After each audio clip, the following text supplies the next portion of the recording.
Hello everyone. Today I want to continue to read to you from my contemporary romance novel, Under a Namibian Sky.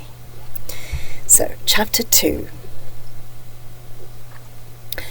Desert Lodge rose from among the dunes surrounding it.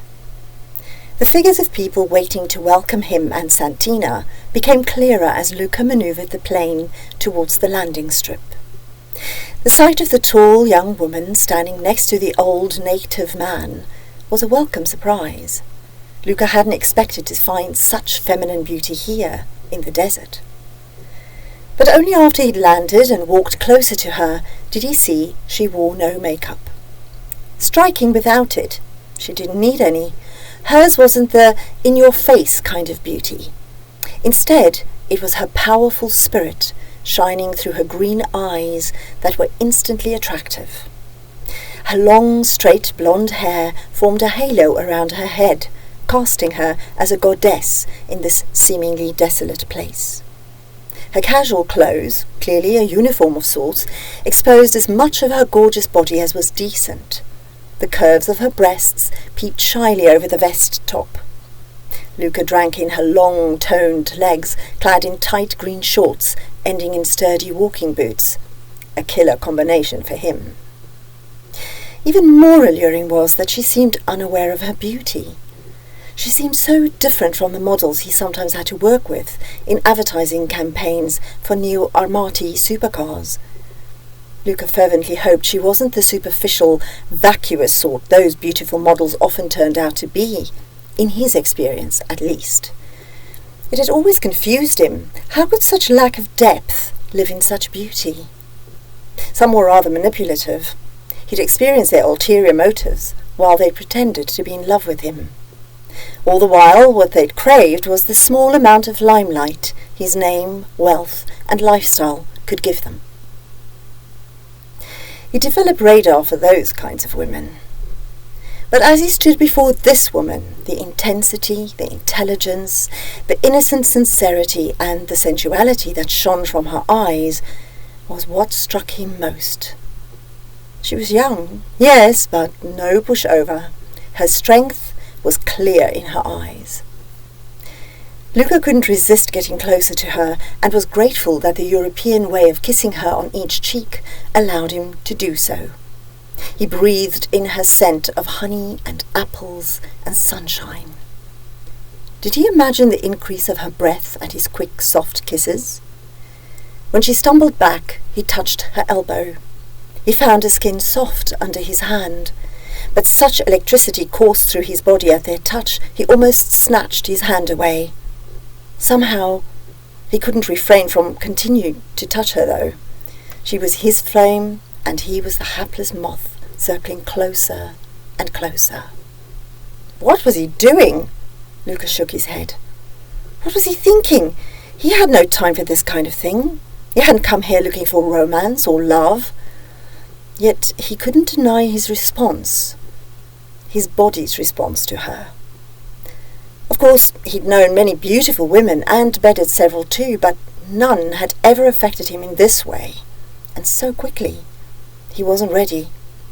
He wasn't here for some kind of vacation romance either. He would photograph and paint elephants. But he couldn't deny that what he'd sensed in this young woman had instantly made his pulse quicken. That hadn't happened for a very long time. Her cool front presented a challenge he couldn't resist. It made him want to tease and flirt with her. Thank God Santina was here to save him from any real madness. No, actually, Santina had forced this break on him, insisting he was working too hard and complaining he was married to his work. He'd had to smile when he realized she was planning on joining him. He'd reluctantly agreed to a suggestion that Namibia would be the perfect place for capturing images of African elephants. Canvases with images of Indian elephants decorated the walls of his massive garage where he kept the many armatis he owned. But Santina had known of his dream to paint the images of African elephants. When she'd seen him hesitate, she'd offered the journey as an early birthday present. It was her way of encouraging his more artistic ventures he so enjoyed. dear Santina. What would he do without her? She'd always been there for him. Images flitted across his mind of being only 8 years old when his mother had left. The pain of his father being a stranger to him from that day always stayed raw. Even now, they'd become friends as adults. The only person who'd ever always been there for him was Santina. He loved her like a son would, and was grateful for her in his life every single day. Only when he became older did he discover why his father's grief and despair had consumed him so. How could it not? His mother was the love of his father's life. If he'd been in his father's shoes, would he have got over her leaving him for the Greek tycoon? One who could apparently afford her the lifestyle she so craved. Or so the rumours went. Even though they'd never discussed it, Luca knew his father continued to be tortured because his wife had left him for another man. Depressed, Enzo was incapable of dealing with his young son at the time, when all his energy had gone into mourning the loss of the woman he'd loved more than life. Luca understood that now. But in his young mind, it wasn't a reason for having been packed off to boarding school and losing everything he'd known. In typical Italian style, Cecilia's disappearance became a drama. No one knew what had happened to her. There were no notes, no body, nothing. But it was a media frenzy all the same. When Luca caught himself remembering that time, he was still amazed that it went on for only 3 weeks before word came of her whereabouts. At the time it was excruciating and felt like forever. He was sure he'd loved his mother, but she was never the warm, kind, generous soul that Santina harboured. Cecilia never read stories to him at night. She didn't tuck him in and made him feel safe and wanted. She didn't make sure that the light in the hallway was on and his door was ajar so the scary darkness of the night wouldn't envelop him. But the room Naomi showed him now was the opposite of dark. It was everything Luca had imagined a suite at Desert Lodge would look like. Large, bright, with high ceilings and beautiful African decorations everywhere. Simple, but effective. That's how he liked things. A clean white ensuite bathroom and clean white sheets on his double bed looked inviting after the long journey from Italy. He did his best to be patient as Naomi showed him around, but once he knew Santina was happy with everything in her suite too, he closed his door. As soon as he was alone, he got rid of his clothes and allowed the warm water of the shower to wash away the stresses of the journey. He wished it could wash away the stresses of his job. He promised Santina he'd relax and enjoy his short break, and he intended to keep the promise to the best of his ability, but he knew he couldn't ignore the emails and messages he'd receive, and which he could access on his phone. That was the secret he intended to keep from Santina. How thoughtful that the lodge staff had allocated Santina's suite opposite his. The pool that separated their rooms looked inviting. He was looking forward to an early morning swim. He might as well enjoy himself. A packed schedule seldom allowed him the opportunity to use the staff swimming pool at the Armati headquarters. And perhaps Naomi would swim in the morning. He hoped so. Naomi had noticed the way Luca had eyed the pool. She realized it probably meant he'd want to swim. But was he a morning swimmer or an evening swimmer? She didn't want to bump into him during her customary early morning swim. After Naomi left Luca's room, she walked to the end of the pool and waited for Otayan. He'd helped Santina to her suite. Naomi could hear them talking and laughing, but it wasn't long before he came striding towards her. Together they walked back to the main house. Otayan opened the back door and they entered the kitchen. He to have an early dinner and Naomi to get ready for her sunset safari. But Naomi was still busy with a conversation with herself about the swimming when Auntie Elsa appeared and snapped her out of it. "Everything went okay? Our newest guests happy?" "Yes, I believe so." "So why the frown?" "Nothing. I was just wondering if Luca was an early morning swimmer." "Oh, for goodness sake!" Auntie Elsa's face became an alarming shade of red. "I'm sure he won't bite if you're in the pool at the same time. You should give people a chance. I won't be here forever, you know, my girl. You'll have to face the world on your own at some point." Naomi was shocked. Auntie Elsa had never spoken to her like that before, not even when she was younger and perhaps in need of guidance. "Oh, I'm sorry." She felt even sillier for having stumbled over her words. "I didn't mean—" Auntie Elsa ran a hand through her mop of unruly hair. "I'm sorry, Naomi. I don't know. I'm just feeling out of sorts. I'm sure it's nothing, and I shouldn't take it out on you of all people. I'm so sorry, my darling girl." Auntie Elsa gave Naomi an apologetic hug and a kiss on her cheek. Then she walked to her room without a backward glance. Naomi didn't know what to make of the strange behaviour. She'd never seen Auntie Elsa in such a state or mood or whatever was going on with her. Perhaps it was just money worries as usual. All the more reason to see that everything ran smoothly for their new guests. Thankfully, Luca and Santina were the only guests at the lodge this evening. According to the bookings, a German family would join him tomorrow, and the day after, another prince, this time from America. Over the weekend, they were expecting some hunters from South Africa to check in, although they probably wouldn't be joining any of the safaris. As a result, Naomi was free to take Luca anywhere he wanted to go this evening. Santina had already said she wouldn't be joining them, as she'd wanted to rest after the long flight from Italy. Naomi couldn't help being excited that they didn't have to follow the regular route. She loved taking individual guests to places and animals they may not visit again when other guests joined them. She made her way outside to check the cooler bags contained drinks and snacks Luca would like. Everything was ready and waiting for the staff to load onto the safari truck. Auntie Elsa had trained them well. Things ran like a well-oiled machine. Kerry had been particularly clever in getting a list from Santina of snacks and drinks Luca liked. Naomi checked the charge on the walkie-talkie she was taking with her, and that the rifle was loaded, its safety catch on, and that it was stowed safely behind her seat in the truck. She never needed to use the walkie-talkie, but she always took it along, just in case something went wrong and she needed help to get her guests back out of the desert. There was no mobile phone satellite reception in the desert. She'd never needed to use the rifle either, but the thought that it was at hand for protection in case they came across big predators like a lion was comforting. A pity those were woefully scarce in the desert these days.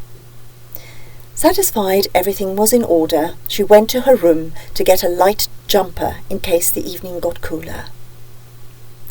Just as she came out of her room, she bumped into Auntie Elsa, who seemed much more her old self again. "I was just looking for you. I've been thinking. Perhaps we can get Gerard to take the other guests on safari. I'd like you to concentrate on Luca and Santina only." Sure. It wasn't unusual for Naomi to look after only one or two guests, and Gerard was an accomplished guide. She trusted him with their other guests as much as she knew Auntie Elsa did. By the time Naomi got back to the safari truck, everything had been loaded to her specifications and care taken for easy access when the time came for refreshments. She was just about to walk to the front of the main house to wait for Luca there when he came around the corner. He was carrying a camera with an enormous lens and a case which no doubt contained other lenses and photographic paraphernalia. His smile lit up his face. "Hello again." Naomi couldn't help noticing how white his teeth were, how sensual his mouth, how mischievous the glint in his gorgeous eyes, and how yummy he looked in a new navy t-shirt and jeans. He'd showered, and his ruffled, damp hair screamed to be touched. She felt her throat go dry, but managed to smile and a "hi" of her own. She could feel his excitement pumping through his body and practically jumping into hers. Her smile loosened. Luca was so uninhibited and energetic that she had a glimpse of what he must have been like as a boy. She was glad he still kept his boyishness. Luca leaned into the truck and arranged his bag and lenses at the foot of his seat, before coming around the vehicle and helping Naomi into the driver's seat. It was a first. None of the other princes had ever bothered to treat her like a lady. What was he up to? Surely someone like him couldn't be this courteous and charming as well. She'd have to watch him. She waited for him to get into the truck, but he stayed there instead, looking at her, his hand remaining on the open door. His excitement was still palpable. That, at least, was refreshing. But was he waiting for her to say something? "It's just you and me this evening, so I can take you to see things not on the usual route. That way the safari won't bore you." "Oh, I'm positive I won't be bored." Luca's voice caressed the air, and his eyes held hers for a fraction longer than she'd expected. Finally, he broke contact, and with a smile touching the corners of his mouth, he closed her door. Long strides took him around the front of the truck, and he slid into the seat beside her. What was he playing at? Was he flirting with her? Perhaps that was just the way he treated all women. He was handsome and glamorous enough. Women most likely jumped at the chance to be wooed by him. Well, if he thought she would jump when he snapped his fingers, he had another thing coming. Okay, so he was stunning, but he was just another spoiled brat, wasn't he? Acting all gentlemanly was most likely just an act on his part. She wouldn't let him get the better of her. But if she was honest, he didn't feel like just another spoiled brat. There was something more substantial about him, and he seemed like a genuinely nice guy. Even though she hated to admit it, she felt more comfortable with him than she'd ever felt with any man she'd met before. Naomi started the truck and drove into the desert in the direction of the setting sun. Its huge disk already projected glorious orange rays over the red sands of the Namib Desert, turning everything it touched to gold. Luca whistled under his breath as the beauty of the desert raced to meet them. He aimed his camera at the dunes. Naomi was used to guests getting carried away, taking photos and videos. She didn't want to disturb Luca or break his concentration, so she remained silent. Usually the atmosphere would feel strained with these types of guests. She'd get the message loud and clear that she was but an employee, and they were the boss. They never said anything. Instead, their actions and attitude clarified that the world revolved around them. But it felt different with Luca. Somehow, it felt comfortable, like she'd always known him. He must have felt the same, because soon a companionable silence settled over them.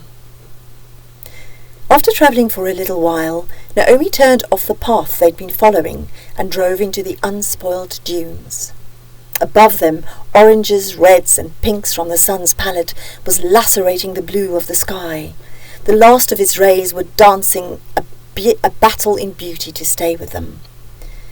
The line of the dark green trees was getting closer, and with it a shaded coolness descended around them.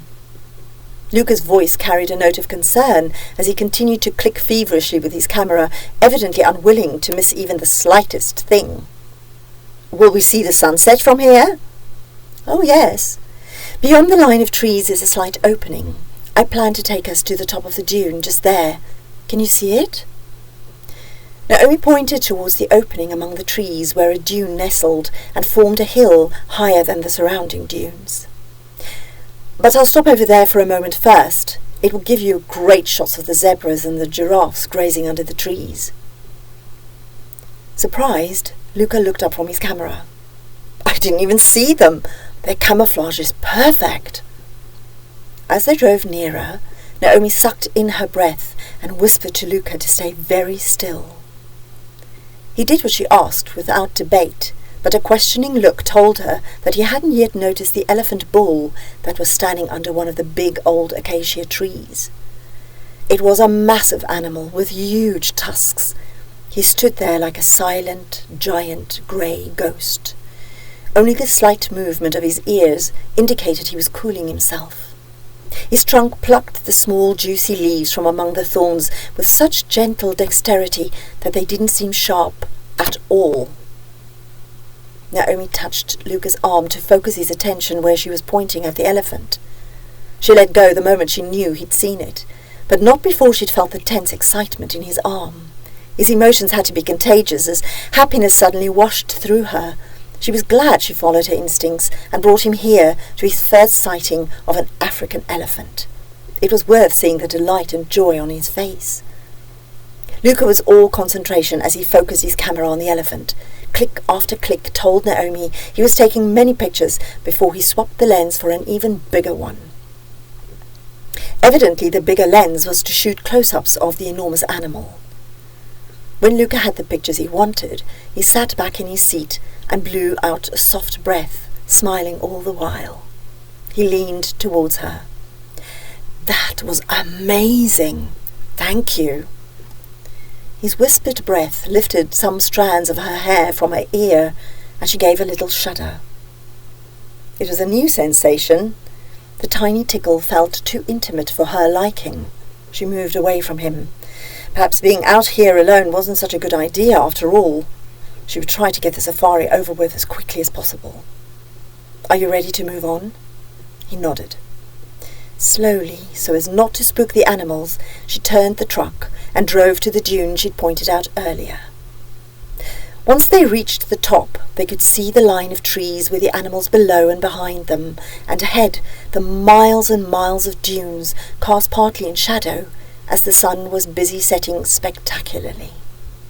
Luca's voice told of his awe and reverence. "Oh my God, how beautiful!" Once again, Luca aimed his camera at the dunes and the sunset. "Italy is so beautiful, but this is—" He seemed unable to find the words to describe what he was seeing. Naomi understood and remained silent. Instead, she watched as he took photo after photo and expertly changed the focus on the images he wanted to capture. It gave her the perfect opportunity to study him. His was a proud profile with a straight nose and full lips. The shadow of designer stubble on his square jaw gave him an even more handsome, manly appearance. But it wasn't just his physical beauty that was blinding. His energy was sizzling, his spirit like a vibrant, bright light, illuminating the darkness and chasing away the bad. Naomi loved her job with a capital L, but was grateful for it anew for making it possible to meet someone like Luca. She couldn't imagine any other circumstances under which their paths would have crossed. He was plainly someone special. She felt an inkling of it immediately upon meeting him, but now, in the confines of the truck, she knew she was right. When Luca finally finished and saw her looking at him, he grinned. "It's been a hobby of mine for some time. I love beautiful things." His eyes roamed over her in such a way when he said it that it instantly brought heat to her cheeks. No man had ever looked at her like that before, and a man like Luca. She didn't know what to do. Her heart was hammering in her chest. Could he hear it? She had to get away from him, even if just for a moment. "I'll get your drink. What would you like?" She clambered down quickly and opened the back of the truck where the drinks and nibbles were being kept cold. Luca joined her, but wanted nothing to eat. He didn't want to spoil his dinner. Perhaps that was one way of keeping his body in such great shape. When each had a drink in hand, they went to sit on the dune in front of the truck. Luca's sigh was throaty and filled with contentment. "I think I've fallen in love." Naomi couldn't look at him, but concentrated instead on the sunset in front of her. She cursed her heart for beating so fast and so loud. What was wrong with her? "With Africa. Thank you for this." When she looked at him, his gorgeous smile and mischievous eyes were only inches away from hers. He clinked his glass against hers before taking a sip, his eyes never leaving hers. Thank you so much for watching, for listening, and for liking and sharing my videos, and for subscribing. I really appreciate it. Until next time.